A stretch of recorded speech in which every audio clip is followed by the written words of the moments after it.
Bem-vindo a esta jornada pelas páginas mais dolorosas e, ao mesmo tempo, mais profundas da Bíblia. Hoje, você não vai apenas ouvir um resumo de Lamentações. Você será conduzido para dentro das cinzas de Jerusalém, para o coração ferido de um povo derrotado e para o núcleo teológico de um livro que transforma o lamento em revelação. Ao longo deste vídeo, você vai compreender por que Lamentações não é apenas um poema de tristeza, mas um testemunho cuidadosamente estruturado sobre julgamento, justiça e misericórdia de Deus. Você verá como a cidade de Jerusalém é retratada como uma viúva humilhada, como o sofrimento coletivo é moldado em poesia acróstica hebraica de extrema sofisticação, e por que o capítulo 3 se torna o ponto de virada espiritual de todo o livro. Vamos explicar também quem provavelmente compôs esses cânticos, em que contexto histórico eles surgem e por que sua estrutura literária é tão singular na Bíblia. Fique conosco até o final, porque nos últimos blocos vamos revelar como Lamentações, mesmo nas ruínas, prepara o terreno para a esperança futura e para a compreensão mais profunda do caráter de Deus. Antes de entrarmos no texto, veja o caminho que vamos percorrer. Bloco 1 de 7. A cidade desolada. O lamento de Jerusalém, capítulo 1. Bloco 2 de 7. O fogo do juízo. Deus como agente da queda, capítulo 2. Bloco 3 de 7. O clímax do livro. Sofrimento, memória e esperança, capítulo 3. Bloco 4 de 7. A glória perdida de Sião, contraste entre passado e presente, capítulo 4. Bloco 5 de 7. A oração final do povo, confissão e súplica, capítulo 5. Bloco 6 de 7. Estrutura literária e teologia do lamento bíblico. Bloco 7 de 7. O sentido final de Lamentações no conjunto da Bíblia. Ao longo desses blocos, você verá Lamentações não como um livro isolado, mas como parte do grande arco narrativo que começa com a advertência dos profetas, passa pela queda de Jerusalém e aponta para a fidelidade de Deus mesmo no julgamento. Jerusalém não é apresentada como uma cidade qualquer, mas como a antiga capital do povo de Deus, agora reduzida a silêncio e ruína, e essa imagem abre o livro com força devastadora. O primeiro cântico de Lamentações funciona como uma cena inicial de um documentário histórico e espiritual. As ruas antes cheias estão vazias, os portões sem movimento, e a cidade, antes exaltada entre as nações, agora está solitária como uma viúva abandonada. Essa personificação não é um recurso poético aleatório. Ela expressa teologicamente a perda de proteção divina e a humilhação pública de Judá. O texto pressupõe o evento histórico da destruição de Jerusalém em 586 a.C. pelas forças babilônicas de Nabucodonosor, um marco decisivo na história bíblica. O poeta, tradicionalmente associado a Jeremias na tradição judaica, embora o texto não o nomeie explicitamente, descreve a cidade não apenas como vítima, mas como alguém que reconhece sua própria culpa. A narrativa já deixa claro desde o início que Lamentações não busca culpar Deus injustamente, mas compreender o sofrimento à luz da justiça divina. O poema segue uma estrutura acróstica hebraica sofisticada, em que cada versículo começa com uma letra do alfabeto hebraico, sinalizando que o lamento é total e ordenado. Esse detalhe literário mostra que o sofrimento não é caótico para Deus, mas está dentro de uma moldura intencional de reflexão e memória.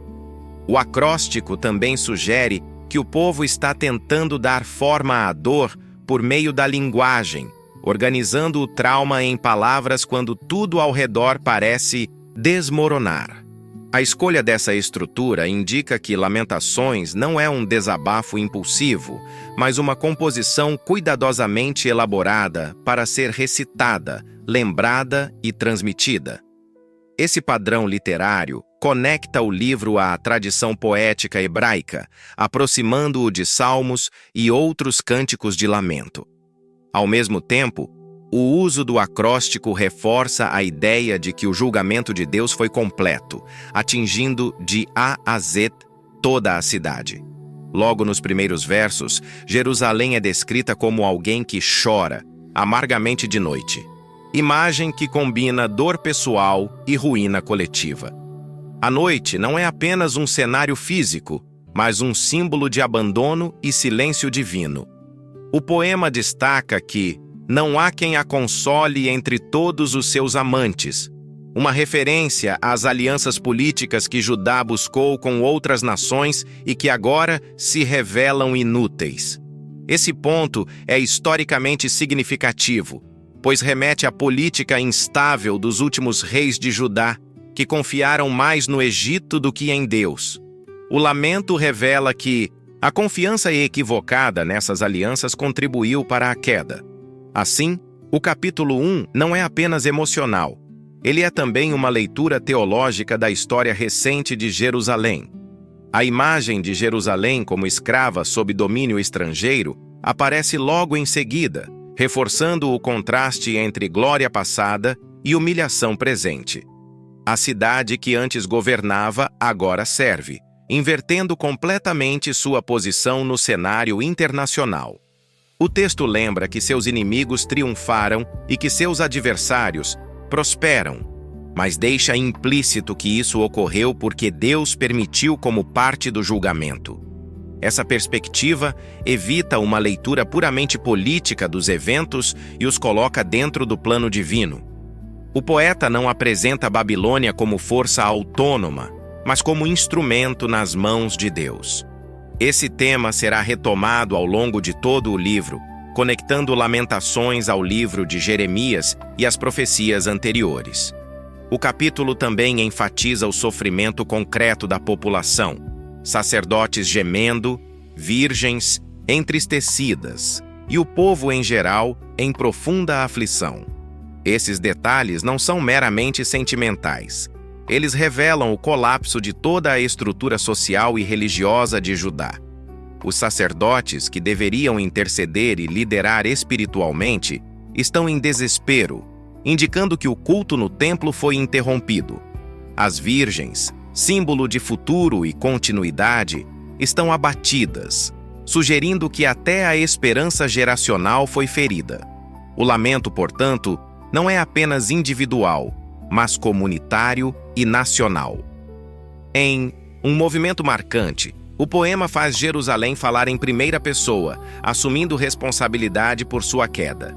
A cidade declara que seus pecados são muitos e que por isso foi tratada como impura entre as nações. Essa confissão coletiva é teologicamente central. Lamentações não retrata Deus como cruel, mas como justo. O sofrimento é reconhecido como consequência da infidelidade do povo à aliança. Esse reconhecimento diferencia Lamentações de outros lamentos antigos do Oriente Próximo, que frequentemente culpavam os deuses de forma arbitrária. Aqui, o povo aceita que o julgamento é merecido, mesmo enquanto lamenta sua dor. A linguagem do capítulo 1 alterna entre descrição externa e voz interna de Jerusalém, criando um efeito dramático de testemunho e introspecção. Em alguns momentos, o narrador descreve a cidade de fora. Em outros, a própria Jerusalém clama por misericórdia. Essa alternância literária reforça a complexidade do lamento. Não é apenas um relato histórico, mas um diálogo entre o sofrimento humano e a justiça divina. O poeta parece convidar o público a sentir a dor da cidade, mas também a refletir sobre suas causas. Outro elemento importante é a menção aos dias de aflição e de vagar, que remete à experiência do exílio. O povo não apenas perdeu sua terra, mas também sua identidade como comunidade centrada no templo.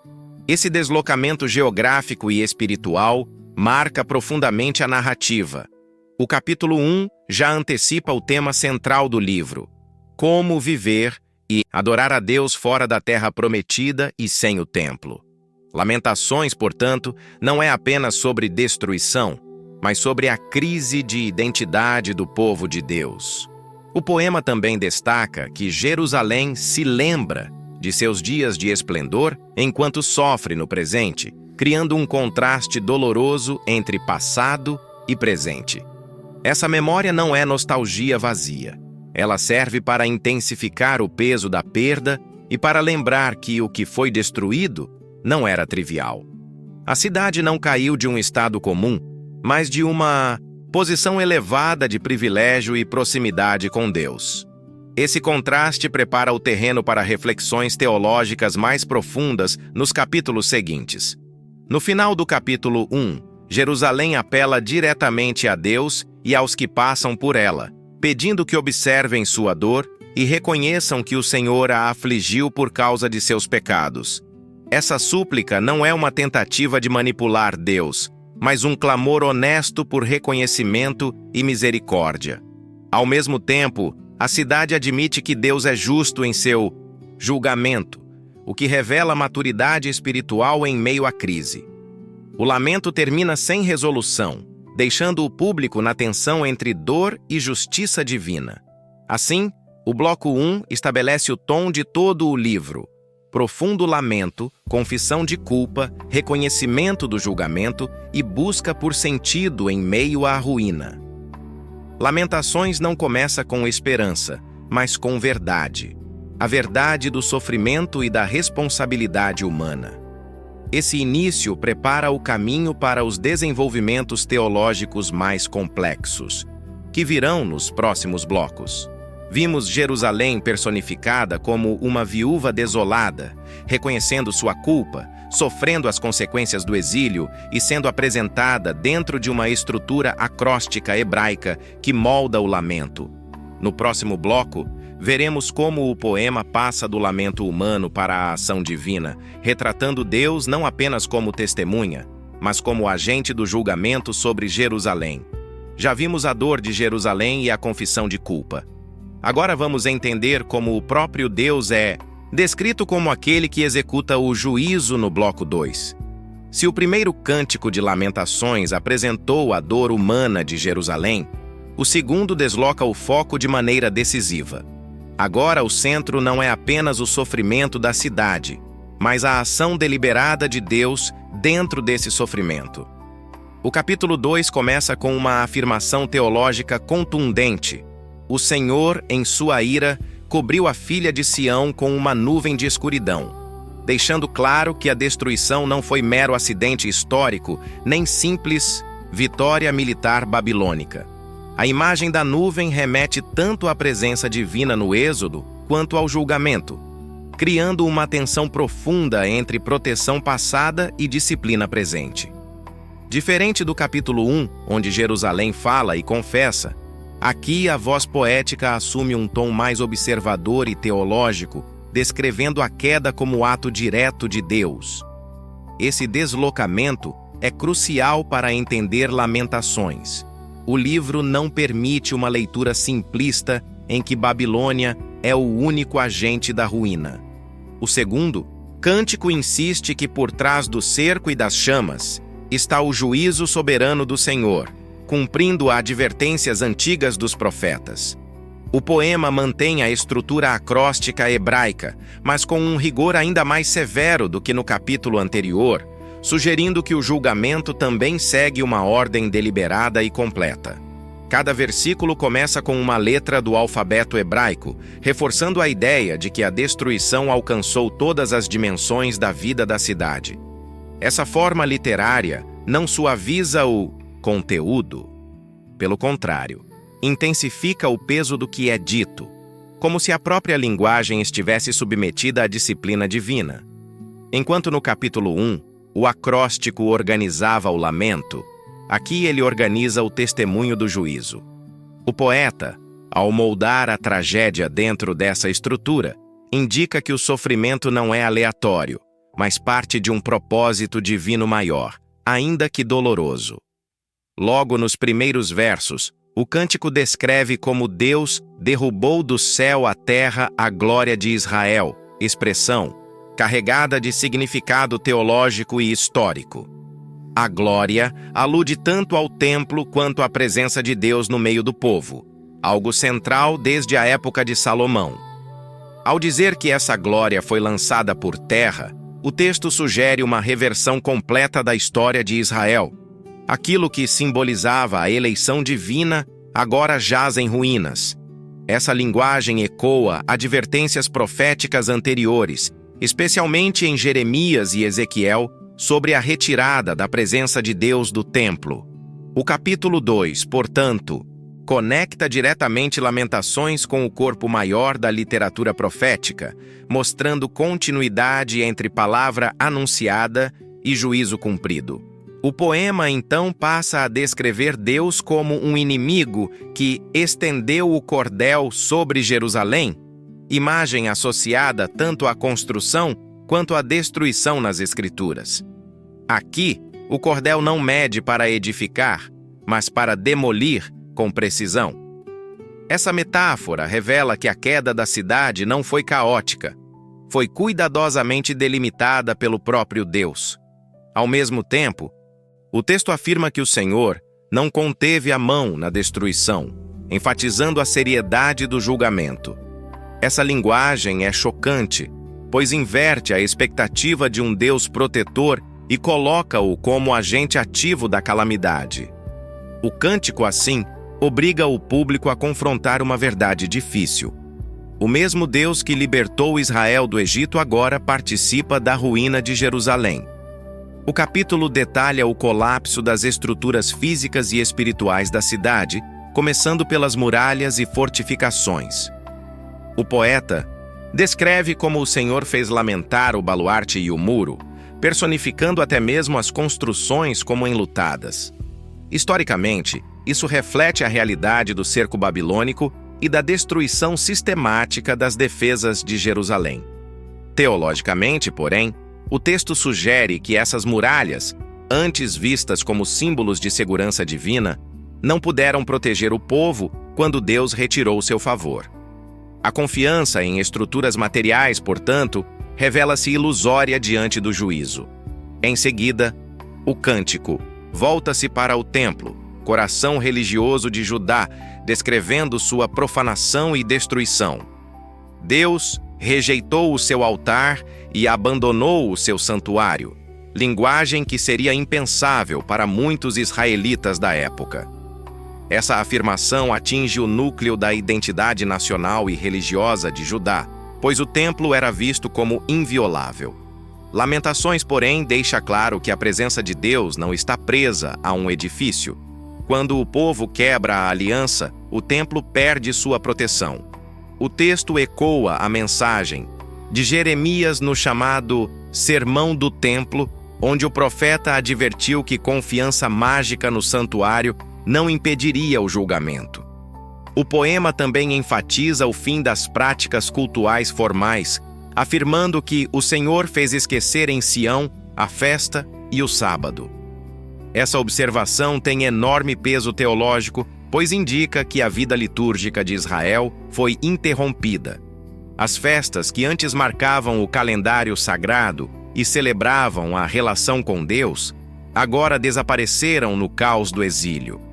O sábado, sinal central da aliança, também foi eclipsado pela destruição.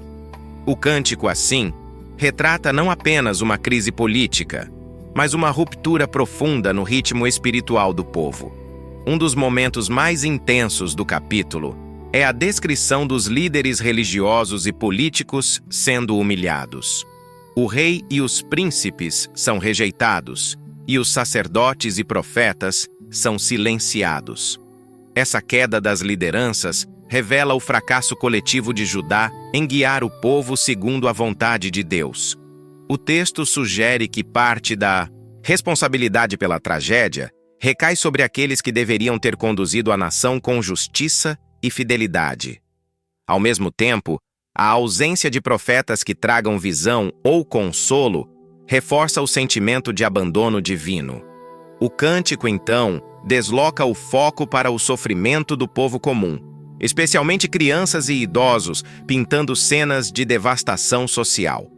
O poeta descreve crianças desfalecendo de fome nas ruas e mães incapazes de alimentá-las, imagens que refletem a brutal realidade do cerco. Esses detalhes não são meramente emotivos. Eles servem para mostrar que o juízo de Deus atinge todas as camadas da sociedade sem distinção. Lamentações, assim, conecta o colapso espiritual com o colapso humano, revelando as consequências concretas da infidelidade coletiva.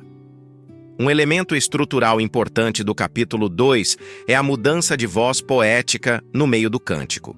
Em determinado ponto, o narrador passa de descrição externa para um lamento direto dirigido a Jerusalém, convidando a cidade a derramar seu coração diante do Senhor.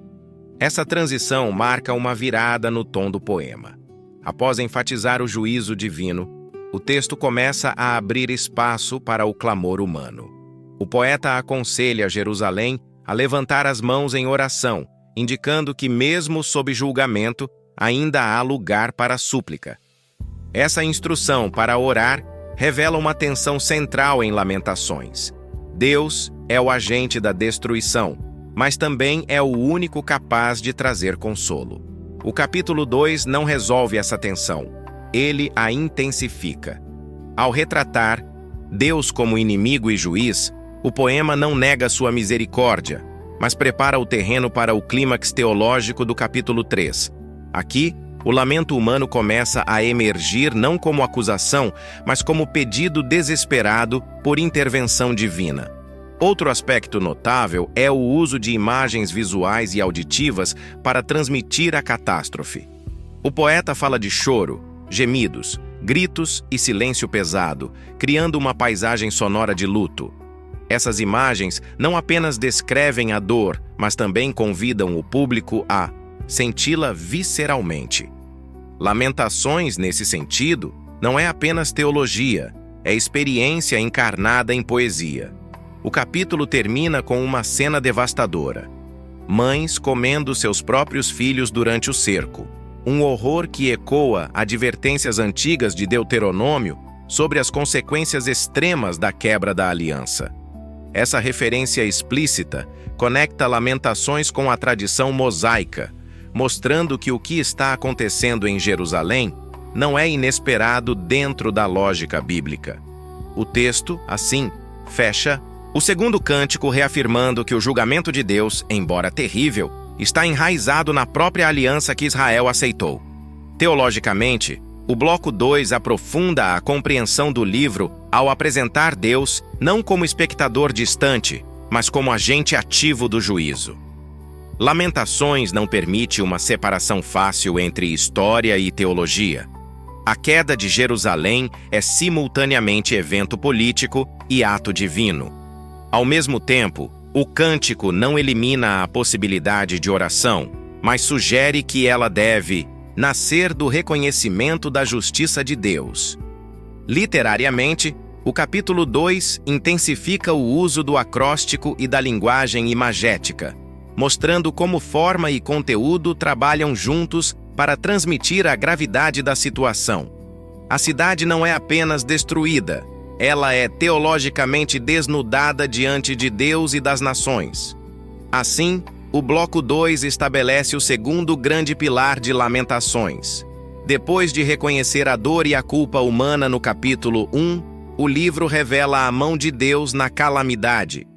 Esse movimento prepara o caminho para o clímax espiritual do capítulo 3, onde o lamento individual e a esperança teológica se encontram. Vimos Deus apresentado como o agente direto do juízo sobre Jerusalém, a destruição do templo e das muralhas, o colapso das lideranças e o sofrimento extremo do povo, tudo estruturado dentro do acróstico hebraico. No próximo bloco, o tom muda novamente. Do lamento coletivo e do juízo divino, passamos para a voz pessoal do poeta, onde sofrimento, memória e esperança se entrelaçam no coração do livro. Já vimos a dor confessada de Jerusalém e o juízo de Deus sobre a cidade. Agora vamos entrar no coração teológico de Lamentações, onde o sofrimento individual encontra a fidelidade divina no bloco 3. O terceiro cântico de Lamentações marca o coração do livro, não apenas em posição literária, mas em peso teológico e emocional. Se os dois primeiros capítulos olharam para Jerusalém como um todo e para Deus como agente do juízo, agora a voz muda radicalmente. A poesia se concentra na experiência de um indivíduo, o homem que viu a aflição, tornando o sofrimento coletivo profundamente pessoal. Essa mudança não é casual.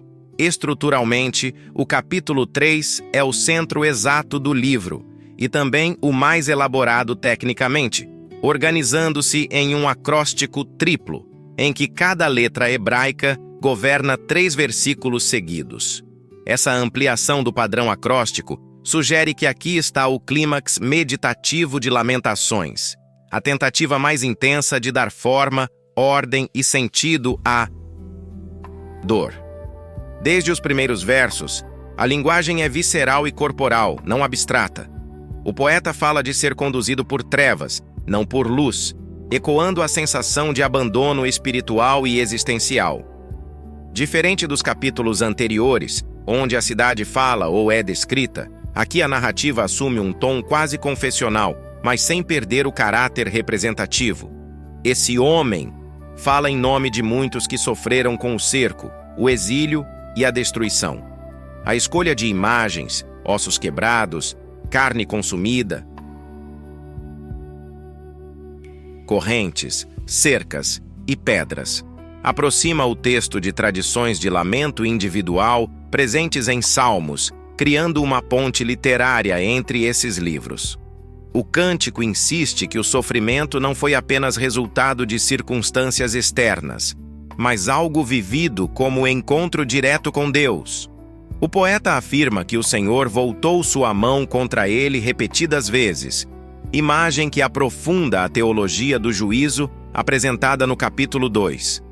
Contudo, diferente de uma simples acusação, o texto mantém uma tensão complexa, a dor, mas também reconhecimento da soberania divina. Essa postura reflete uma tradição bíblica mais ampla, em que o lamento não nega Deus, mas luta com ele. A narrativa, então, descreve uma sensação de isolamento quase absoluto. O homem se vê como alguém que foi cercado, amarrado, deixado na escuridão, incapaz de escapar. Essa experiência lembra o destino de Jerusalém sitiada, mas agora internalizada na alma do poeta. A linguagem de prisão e aprisionamento sugere que o sofrimento não é apenas físico, mas espiritual e psicológico, um tema raro na literatura bíblica antiga em termos de profundidade emocional. Em meio a essa sequência de imagens sombrias, o poema introduz um elemento crucial: o silêncio diante de Deus. O poeta fala de colocar a boca no pó e esperar, ecoando práticas de luto e submissão do antigo Oriente Próximo. Esse gesto não é resignação passiva, mas uma postura deliberada de humildade e confiança, reconhecendo que, mesmo sob disciplina, Deus permanece soberano. Aqui, Lamentações começa a transitar do puro lamento para uma teologia da espera. O capítulo, então, apresenta uma série de conselhos implícitos sobre como suportar o sofrimento. O texto fala de oferecer a face a quem bate, suportar insultos e carregar o jugo desde a juventude, imagens que ressoariam profundamente em tradições posteriores. Embora não seja uma aplicação moral moderna, o poema sugere que há um caminho de perseverança dentro da dor, enraizado na confiança em Deus. É nesse ponto que surge a virada teológica mais famosa do livro. As misericórdias do Senhor são a causa de não sermos consumidos, porque as suas misericórdias não têm fim, renovam-se cada manhã. Essa afirmação não nega o juízo descrito anteriormente, mas o enquadra dentro de um caráter divino maior, marcado por Hesed, a fidelidade leal da aliança. O poeta não afirma que o sofrimento acabou. Ele afirma que, apesar dele, Deus permanece fiel. Essa seção central de Lamentações revela uma teologia sofisticada. Deus pode ferir, mas também compadece, pode disciplinar, mas não abandona definitivamente. O texto equilibra justiça e misericórdia sem reduzir nenhuma das duas. Historicamente, isso teria sido profundamente significativo para exilados que se perguntavam se Deus havia rompido sua aliança com Israel. O cântico também retoma temas de esperança, mas de forma contida e realista. A esperança aqui não é triunfalista. É uma postura de espera ativa, baseada no caráter de Deus, não nas circunstâncias. O poeta afirma que bom é esperar em silêncio pela salvação do Senhor, indicando que a restauração pode não ser imediata, mas permanece certa dentro do plano divino. Literariamente, o capítulo 3 entrelaça lamento, memória e teologia de maneira magistral. O uso do acróstico triplo não é apenas ornamental. Ele sugere uma tentativa de abarcar a totalidade da experiência humana dentro da ordem divina. Cada letra repetida 3 vezes parece insistir que a dor foi completa, mas também que a fidelidade de Deus atravessa essa completude. A segunda metade do capítulo retorna ao tema do juízo, mas agora com uma perspectiva mais reflexiva. O poeta reconhece que o sofrimento não acontece sem razão, ecoando ideias presentes em Jeremias sobre disciplina divina. Contudo, ele também denuncia injustiças cometidas contra o povo, especialmente por inimigos que agiram com crueldade excessiva. Essa dualidade, reconhecimento da culpa de Israel e denúncia da violência babilônica, mostra que Lamentações não simplifica a realidade. O livro evita uma leitura fatalista em que tudo o que acontece é automaticamente justo. Há espaço para questionamento e clamor por justiça. O capítulo termina com uma oração explícita por vindicação e restauração. O poeta pede que Deus veja o opróbrio sofrido por seu povo e responda aos inimigos conforme suas obras. Essa súplica não é vingança pessoal, mas um apelo à justiça divina dentro da lógica da aliança. Teologicamente, o bloco 3 é o coração de Lamentações, porque introduz a esperança sem negar a dor. Aqui, o livro mostra que lamentar não é o oposto de confiar. É um caminho para a confiança. O sofrimento é levado até o limite, mas não ultrapassa a fidelidade de Deus. Estruturalmente, o capítulo 3 funciona como ponte entre o lamento coletivo dos capítulos 1 a 2 e as reflexões comunitárias e litúrgicas dos capítulos 4 a 5. Ele desloca o foco do o que aconteceu para como viver depois disso. Assim, o terceiro cântico revela que o verdadeiro drama de Lamentações não é apenas a queda de Jerusalém, mas a luta para manter fé em meio à ruína. A esperança nasce não de circunstâncias melhores, mas da memória do caráter de Deus. Vimos a voz pessoal do homem da aflição, o aprofundamento do sofrimento vivido como encontro com Deus, a estrutura acróstica tripla e a virada teológica das misericórdias renovadas a cada manhã. No próximo bloco, o foco retorna à cidade, agora com imagens ainda mais duras da devastação social e moral de Jerusalém após o cerco. Já percorremos o lamento de Jerusalém, o juízo direto de Deus e o coração espiritual do livro no capítulo 3.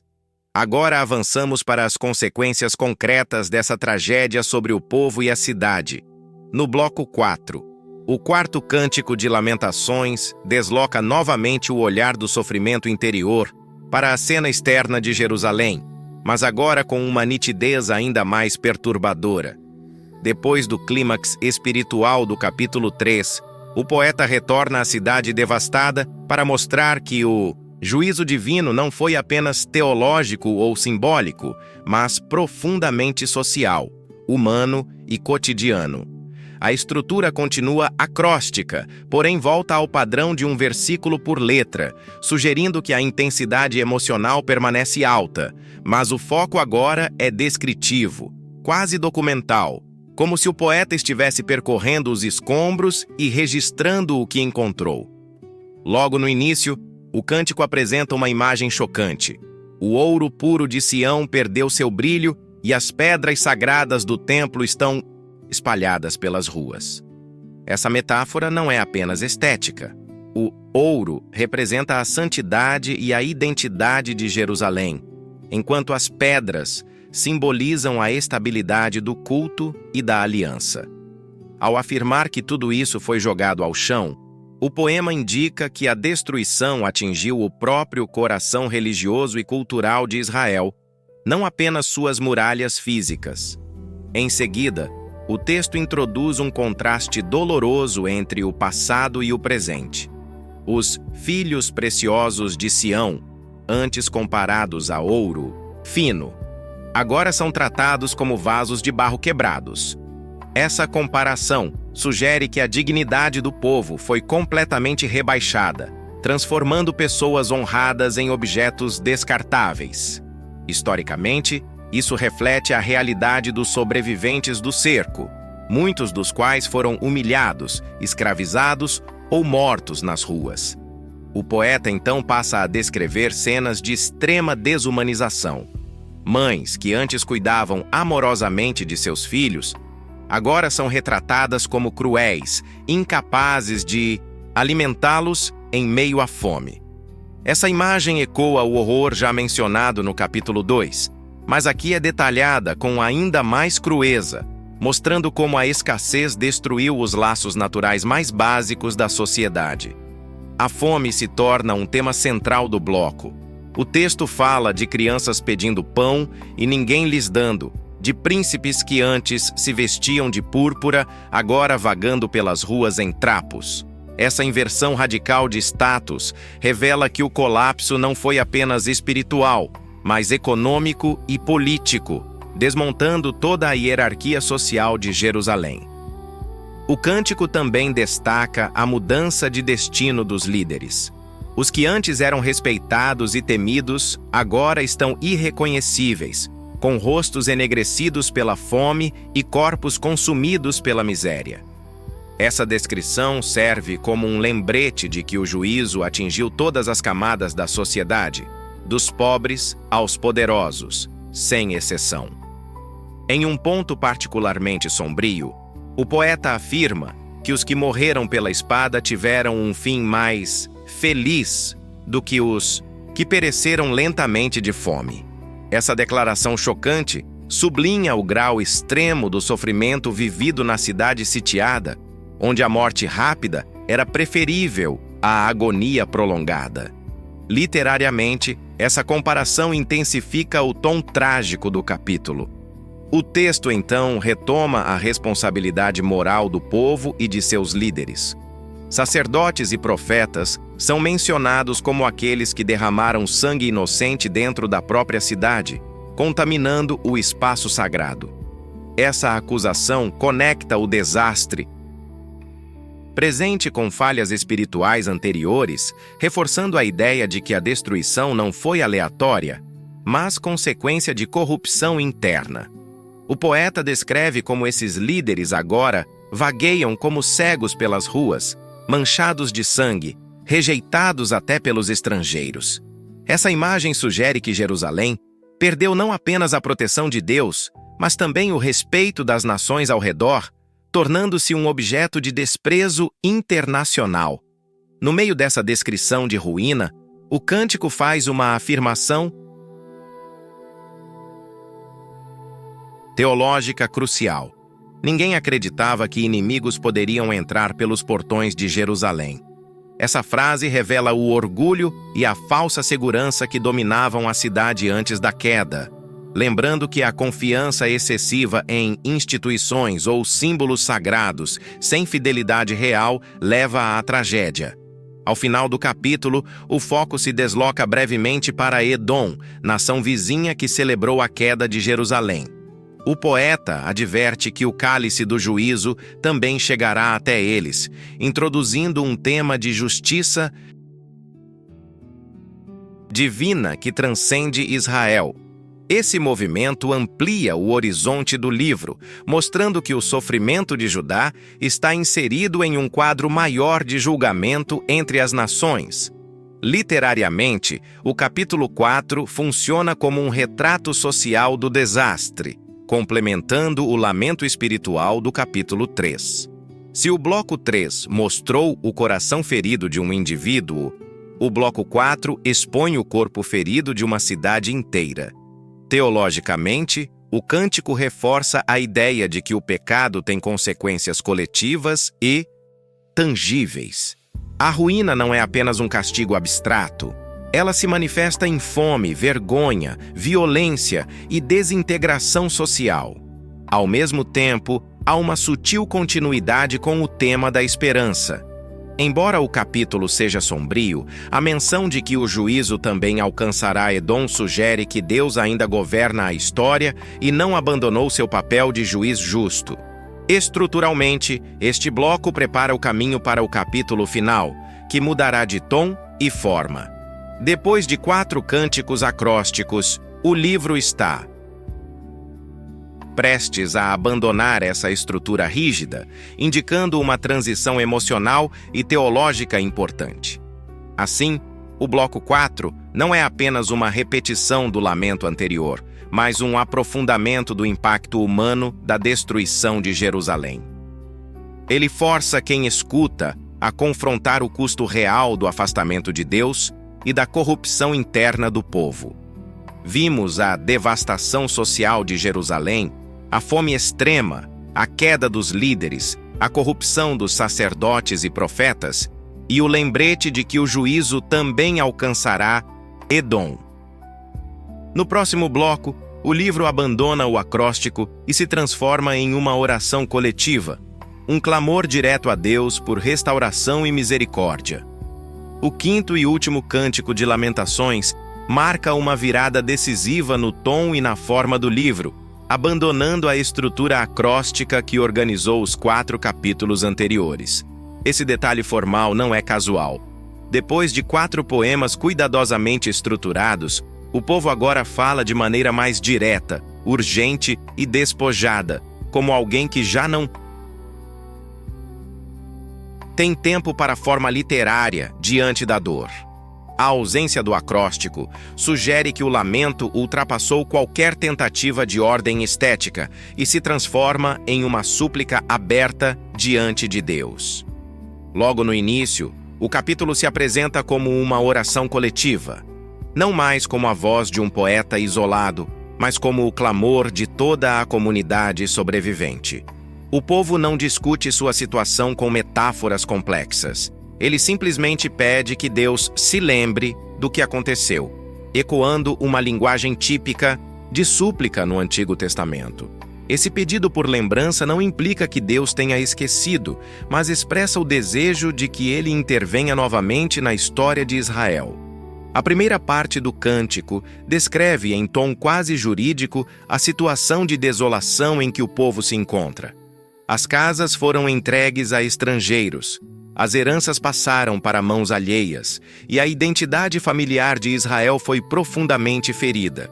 Esse detalhe é crucial, pois a terra e a herança eram sinais concretos da aliança entre Deus e seu povo, e sua perda simboliza uma ruptura visível dessa relação. O poema, então, apresenta um retrato social devastador.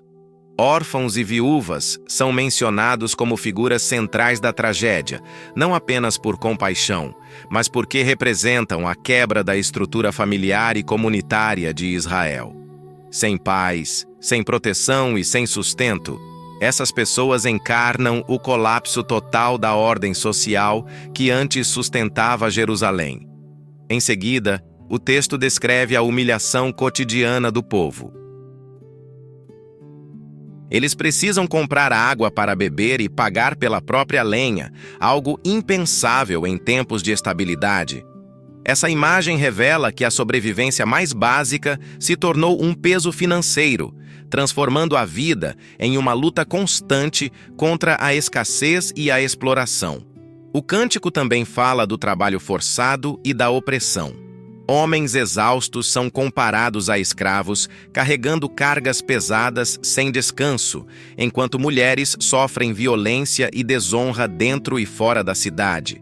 Essa descrição não é apenas emocional, mas histórica, refletindo a realidade brutal do período pós-destruição, quando os remanescentes estavam sob domínio estrangeiro.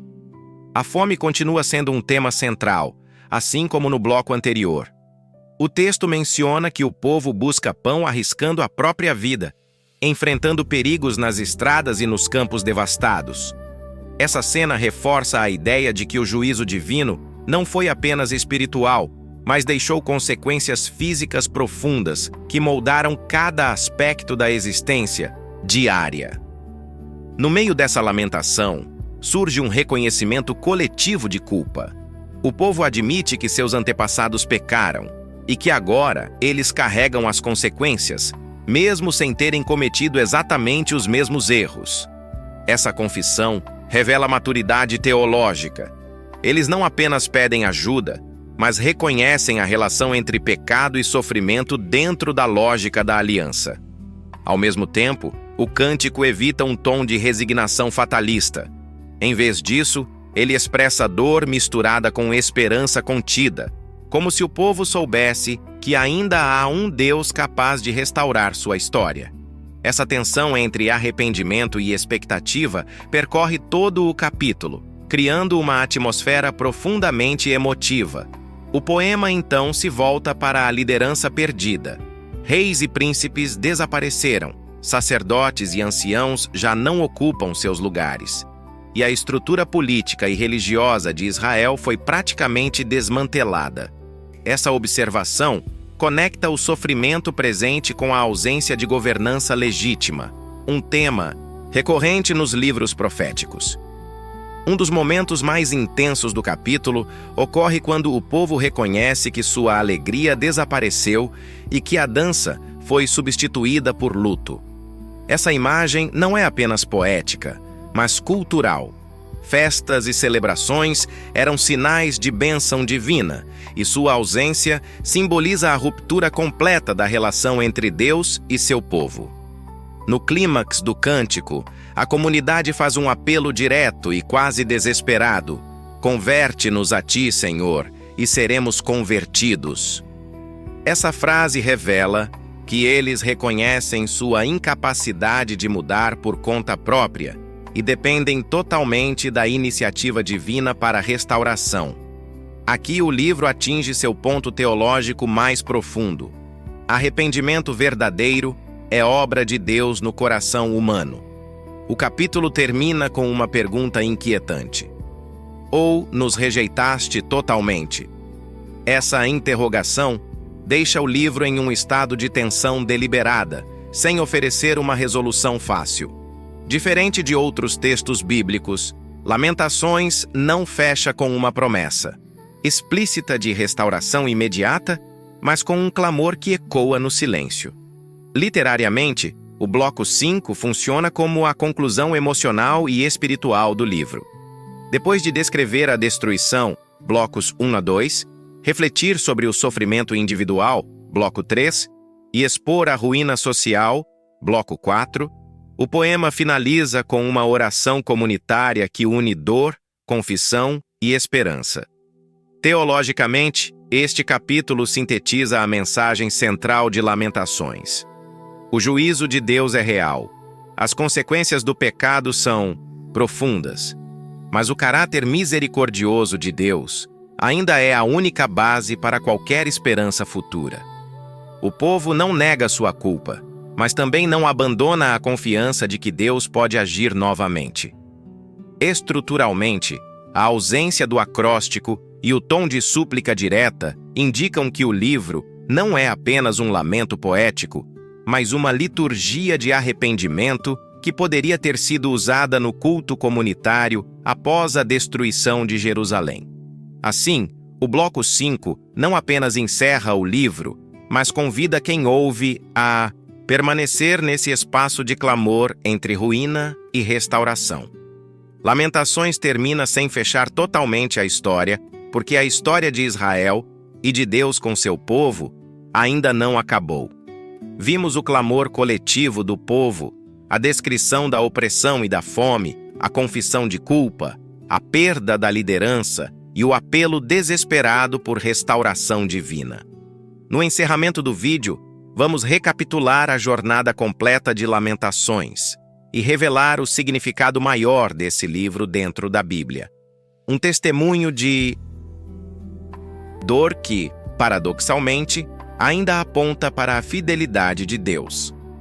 Depois do clamor coletivo do capítulo 5, Lamentações não volta a narrar novos acontecimentos históricos, mas conduz quem ouve para um espaço mais profundo de interpretação e memória.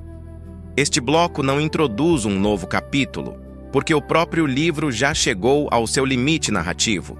Em vez disso, ele reúne os fios da história, do sofrimento e da teologia que atravessaram os 5 cânticos anteriores. O silêncio que paira após o último versículo não é vazio, mas carregado de significado, como um eco que continua ressoando na alma de Israel e na memória bíblica. A primeira grande chave deste bloco é entender que Lamentações não é apenas um registro de dor, mas um testemunho litúrgico. Desde muito cedo, na tradição judaica, esses cânticos passaram a ser recitados em dias de luto nacional, especialmente no Tisha B'Av, quando se lembrava a destruição de Jerusalém. Isso revela que o livro foi concebido não apenas como literatura, mas como oração comunitária, moldando a maneira como o povo de Deus aprende a lamentar diante dele. No coração desse testemunho está a tensão entre justiça e misericórdia divina. Ao longo dos 5 capítulos, o poeta nunca nega que a destruição foi consequência do pecado de Judá, mas também nunca abandona a convicção de que Deus continua sendo fiel à sua aliança. Essa tensão percorre todo o livro como uma linha invisível, mostrando que o lamento bíblico não é revolta contra Deus, mas diálogo doloroso com ele.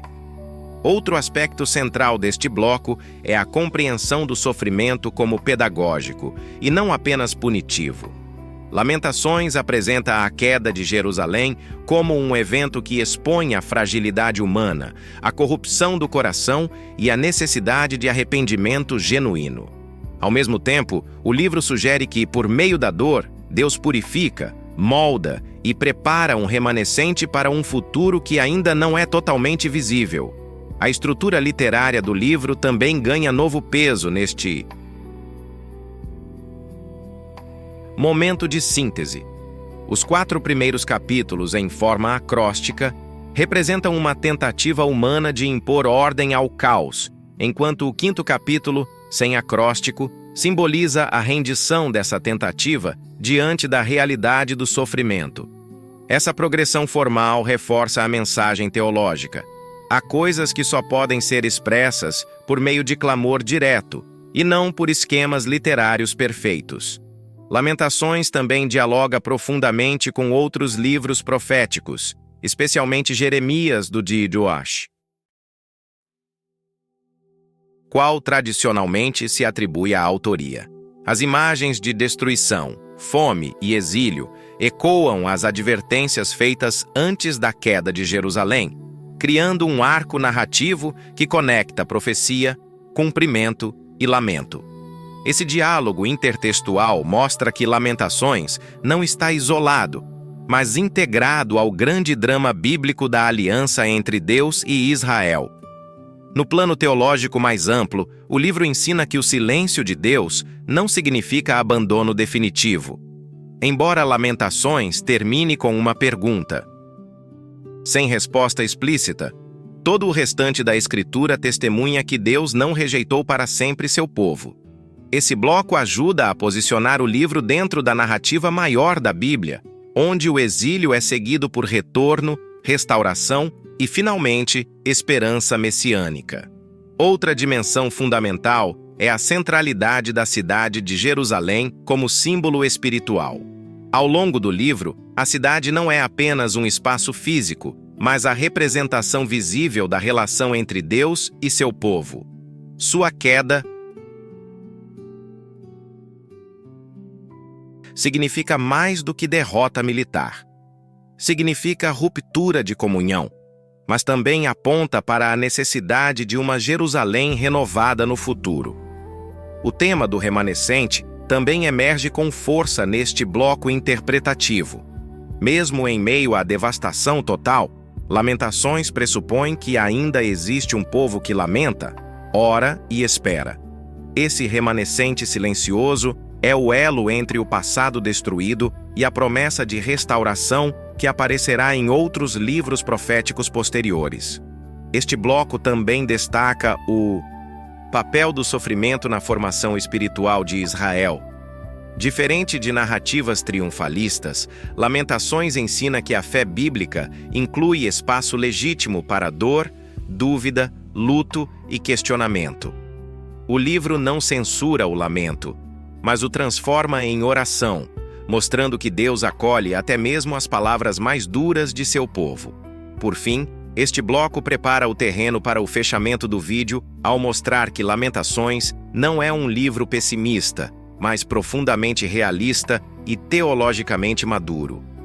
Ele reconhece a gravidade do pecado, a dureza do juízo e a profundidade do sofrimento, mas mantém viva a chama da confiança no caráter misericordioso de Deus.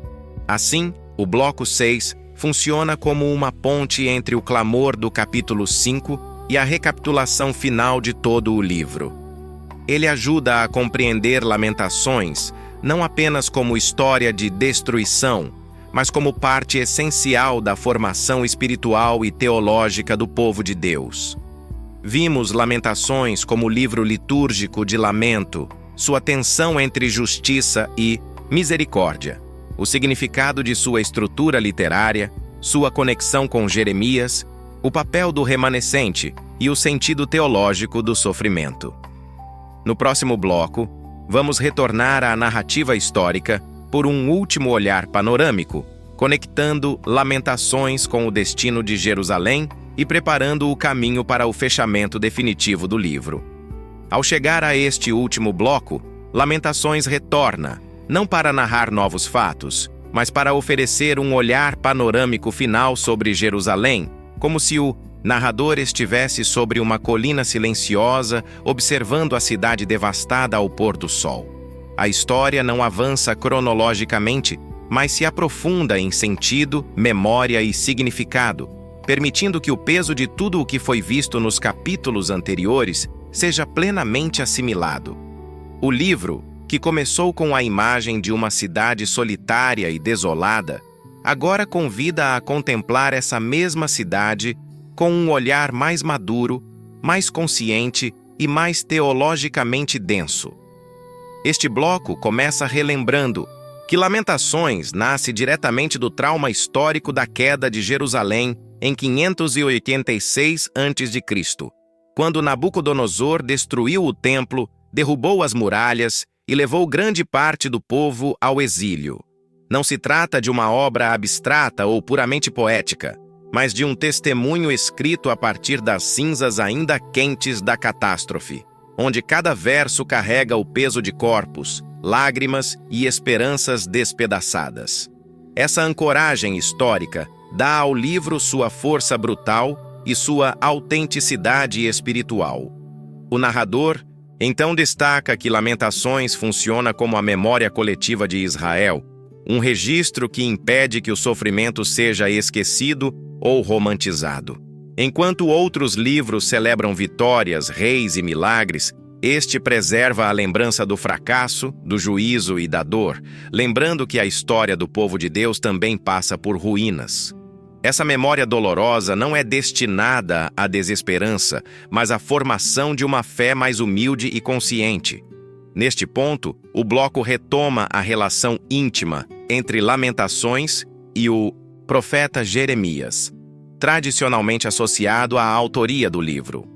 As imagens de lamento ecoam o ministério solitário do profeta que advertiu Jerusalém por décadas e foi rejeitado por seu próprio povo. Assim, Lamentações pode ser visto como a voz final de um homem que chorou antes, durante e depois da destruição, transformando sua dor em oração poética. O foco, então, se volta novamente para a cidade como símbolo teológico. Jerusalém não é apenas um lugar físico, mas o coração espiritual de Israel, o ponto onde céu e terra deveriam se encontrar no templo. Sua destruição representa a quebra visível dessa comunhão, mas também aponta para a necessidade de uma renovação mais profunda do relacionamento entre Deus e seu povo. Este bloco também destaca que Lamentações não encerra a história de Israel, mas marca um ponto de transição decisivo. O exílio que se segue à queda de Jerusalém não é o fim, mas o início de uma nova fase na fé bíblica, na qual a identidade do povo de Deus passa a ser moldada não apenas pela terra, mas pela fidelidade à aliança mesmo longe dela. O livro, portanto, prepara o caminho para os grandes temas de restauração que surgirão em textos posteriores, como Isaías 40:66, Ezequiel e, mais tarde, Esdras e Neemias. Sem Lamentações, a esperança do retorno seria superficial. Com ele, essa esperança nasce do arrependimento e da consciência do juízo. Outro ponto central deste bloco é a compreensão de que Lamentações legitima o lamento dentro da espiritualidade bíblica. Diferente de uma fé triunfalista, o livro ensina que questionar, chorar, protestar e clamar a Deus fazem parte do relacionamento legítimo com Ele. O povo não é chamado a silenciar sua dor, mas a transformá-la em oração. Ao mesmo tempo, Lamentações mantém uma visão teológica coerente. Deus não perde o controle da história, mesmo quando tudo parece desmoronar. A destruição de Jerusalém não é um acidente cósmico, mas parte do drama da aliança entre Deus e Israel, no qual juízo e misericórdia caminham lado a lado.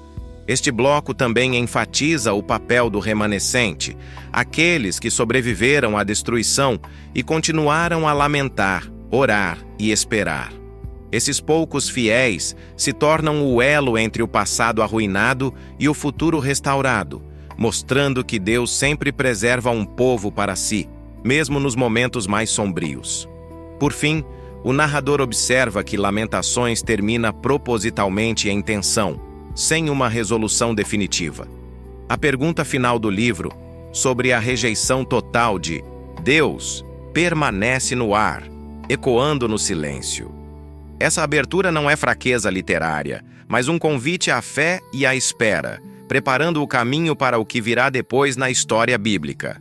Assim, o bloco 7 não apenas encerra a análise do livro, mas posiciona Lamentações dentro do grande arco narrativo das Escrituras. Da queda à esperança, do juízo à restauração, do silêncio ao novo começo. Jerusalém permanece em ruínas neste momento, mas a promessa de Deus ainda não foi cancelada. Revisitamos a queda histórica de Jerusalém, o papel de Lamentações como memória coletiva, sua conexão com Jeremias, o significado teológico da cidade, o papel do exílio, a legitimidade do lamento e a presença do remanescente fiel. No fechamento do vídeo, vamos recapitular toda essa jornada de dor e esperança e revelar o sentido último de Lamentações dentro da Bíblia, um livro que transforma ruína em oração e silêncio em expectativa de restauração. À medida que a poeira da história baixa e o eco dos lamentos se dissipa, permanece diante de nós uma cidade em ruínas e um povo ferido, mas também um Deus que não abandona sua aliança. Lamentações começou com Jerusalém solitária, viúva entre as nações, e nos conduziu pelos becos de sua dor, pelas lágrimas de suas mães, pela fome de seus filhos e pelo silêncio pesado de suas ruas destruídas. Caminhamos do choque inicial da queda ao clamor profundo da alma, da descrição crua da devastação ao grito coletivo por restauração, até chegarmos a este momento de memória, síntese e espera. Vimos que este não é apenas um livro de tristeza, mas um testemunho de verdade. O pecado tem consequências, o juízo é real e o sofrimento pode quebrar até as estruturas mais sagradas. Mas também vimos algo ainda mais profundo, que mesmo no vale mais escuro, Deus continua presente, ouvindo, pesando, julgando e, ao mesmo tempo, preservando um remanescente fiel. Lamentações ensinou que o lamento não é falta de fé, mas uma forma legítima de falar com o Deus vivo, de derramar o coração diante dele sem máscaras. Jerusalém caiu, o templo foi destruído e o povo foi levado ao exílio. Mas a história de Deus com Israel não terminou nas cinzas. O próprio livro, ao transformar dor em oração, já aponta para além de si mesmo, para um Deus que disciplina, mas também restaura, que fere, mas também cura, que parece em silêncio, mas nunca é ausente. No fundo de cada lágrima, permaneceu a chama da esperança de que o mesmo Deus que permitiu a destruição ainda poderia levantar a cidade novamente. Lamentações nos deixa em tensão, sem uma resolução fácil, porque a fé bíblica não é feita de respostas prontas, mas de confiança no caráter de Deus, mesmo quando tudo parece perdido. O clamor final do povo ainda ecoa: converte-nos a ti, Senhor, e seremos convertidos. Essa súplica atravessa os séculos e nos lembra que restauração verdadeira sempre começa no coração. Assim, este livro permanece como um memorial eterno, para que a dor não seja esquecida, para que o pecado não seja romantizado, e para que a misericórdia de Deus seja sempre buscada com humildade. Entre ruína e promessa, entre silêncio e esperança, Lamentações nos ensina a lamentar, a confiar e a esperar. Se esta jornada por Lamentações tocou o seu coração, deixe nos comentários o que mais lhe marcou. Se ficaram dúvidas, escreva também. Este é um espaço para refletir juntos. Compartilhe este vídeo com alguém que precisa ouvir essa mensagem. E se você crê que mesmo em meio às ruínas, Deus continua fiel, escreva Amém nos comentários. Deixe qualquer mensagem, pensamento ou oração. Cada palavra ajuda a fortalecer essa comunidade de fé e estudo.